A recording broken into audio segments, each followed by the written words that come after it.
Committee পরিবর্তনের দাবিতে lake Chowmuhani বাজারে ব্যবসায়ীদের মারপিট। নিজেদের মধ্যে মারামারিতে জড়ালেন রাজধানীর লেক চৌমুহনী বাজারের ব্যবসায়ীরা।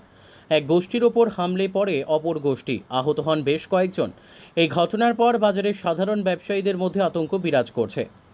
মোতায়েন করা হয়েছে পুলিশ ও নিরাপত্তা বাহিনীর জওয়ানদের। বুধবার সকালে লেক চৌমুহনী বাজারে বাজার ব্যবসায়ী কমিটির অফিসের সামনে দুর্গাপুজোর প্রস্তুতি বৈঠক চলছিল। সভা চলাকালীন বাজারের কতিপয় ব্যবসায়ী কিছু বহিরাগত নিয়ে হামলে পড়ে বলে অভিযোগ। তাতে বেশ কয়েকজন আহত হন বলে অভিযোগ। হামলাকারীদের নাকি দাবি বাজারের কমিটি পাল্টাতে হবে, বর্তমান কমিটিকে তারা মানেন না। এই ঘটনার পর বাজারে থমথমে পরিস্থিতি বিরাজ করছে। লেক চৌমুহনী বাজারের মতো অনেক বাজারও ক্লাবে কমিটি বদলের দাবি উঠছে।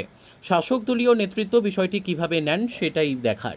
লেক চৌমুহনী বাজারের যে কমিটি আছে সেটা 22/3/2023 গঠিত হয়েছে এবং সেটা তখনকার যে নির্বাচিত জনপ্রতিনিধি ছিলেন মাননীয় শ্রী সুরজিৎ দত্ত মহোদয়, ওনার অনুমোদনে এই কমিটি গঠিত হয়েছে।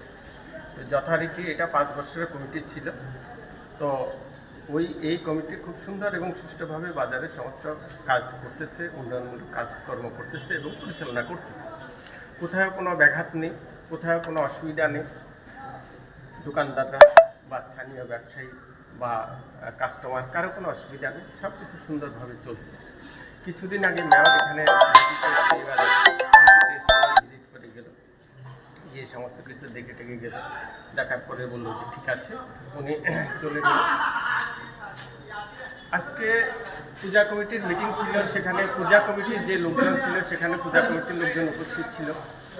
হঠাৎ করে বাজারের 2-3 জন ব্যবসায়ী কিছু বহিরাগত লোক নিয়ে আসা হঠাৎ করে সেটা কমিটি পাল্টাইতে হইব বা কমিটি চেঞ্জ করতে হইব, নতুন কমিটি গঠন করুন কইয়া সেটা এখানে হামলা হুজ্জতি আরম্ভ করে। আর হামলা হুজ্জতির ফলে বর্তমান কমিটির কয়েকজন গুরুতরভাবে আহত হয় এবং তারা সেই সঙ্গে বাজারে ব্যবসায়ীও ছিল। তারা চিকিৎসাধীন আছে, চিকিৎসা চলছে তাদের।